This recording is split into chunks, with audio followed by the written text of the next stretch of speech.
Praise the lord. నీకోసం వేసే మాట అని దేవుని వాగ్దానాన్ని వింటూ ప్రతిదినం కూడా దేవుని మాటల ద్వారా బలపరచబడుతున్న దేవుని బిడ్డలందరికీ హృదయపూర్వకమైన వందనాలు తెలియజేస్తూ ఉన్నాను. దేవుడు మిమ్మల్ని మీ కుటుంబాన్ని దీవించును గాక.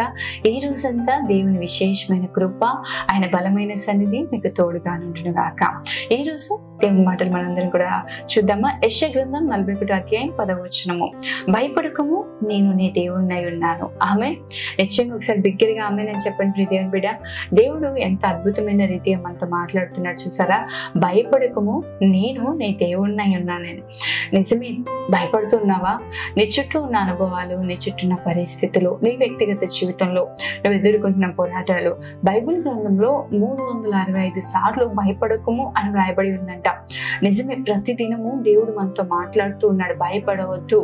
నీ చుట్టూ, నీ ఉద్యోగంలో, నీ చేతి పనులలో ఏదో ఒక పరిస్థితి, ప్రతిరోజు మనిషి జీవితంలో ఏదో ఒక విషయంలో ప్రతిరోజు కూడా ఏదో ఒక పోరాటాన్ని ఎదుర్కోవాల్సి వస్తుంది. ఏదో ఒక పరిస్థితిని ఎదుర్కోవాల్సి వస్తుంది. ఎందుకంటే విశ్వాస జీవితంలో పోరాటాలు సహజం, శ్రమలు సహజం.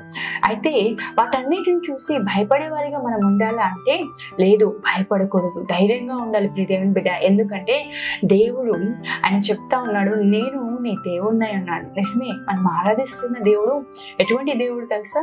అగ్ని గుండంలోంచి అగ్ని వాసన తగలకుండా మనల్ని కాపాడగలిగిన దేవుడు. సింహాల గుంపులోంచి మనల్ని సజీవంగా వెలుపలికి తీసుకురాగలిగిన దేవుడు. ఎర్ర సముద్రమును 2 పాయలుగా చేల్చి ఆరిన నేలపై నడిపించే దేవుడు. అదే సముద్రంలో మన శత్రువులను హతమార్చి ఇక ఎన్నటికీ కనిపించకుండా కనుమరుగు చేయగలిగిన దేవుడు. ఆకాశం నుండి మన్నాను కురిపించే దేవుడు. బండ నుంచి మధురమైన జలములు ఇచ్చే దేవుడు. ఇలా చెప్తూ పోతా ఉంటే యేసయ్య చేయలేని అద్భుతాలు, యేసయ్య చేయలేని గొప్ప కార్యాలు ఏవి కూడా లేవు ప్రియ దేవుని బిడ్డ. మనం ఆరాధిస్తున్న దేవుడు జీవము కలిగిన దేవుడు. ఆయన సర్వశరీరులకు దేవుడు.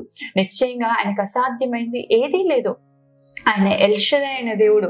ఈరోజు ప్రభువుని కలిగి ఉన్న మనము భయపడే వారిగా ఉండొద్దు. ప్రభువుని కలిగి ఉన్న మనము ఏ పరిస్థితుల్లో అయినా ధైర్యం కలిగి నిలబడాలి. ఏ పరిస్థితినైనా ధైర్యంగా ఎదుర్కొనే వారిగా ఉండాలి. ధైర్యంగా నిలబడగలిగిన వారిగా ఉండాలి. ఈరోజు భయపడటం వల్ల మనుష్యునికి ఉరి వచ్చును అంట.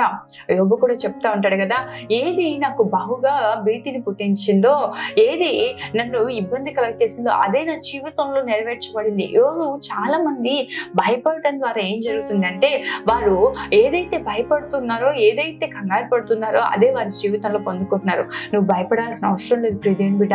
ఈ రోజు నీ ఎదుట మరణకరమైన పరిస్థితిలో ఉండొచ్చు, ఎన్నో భయంకరమైన ఇబ్బందులు ఉండొచ్చు, భయంకరమైన సమస్యలు ఉండొచ్చు.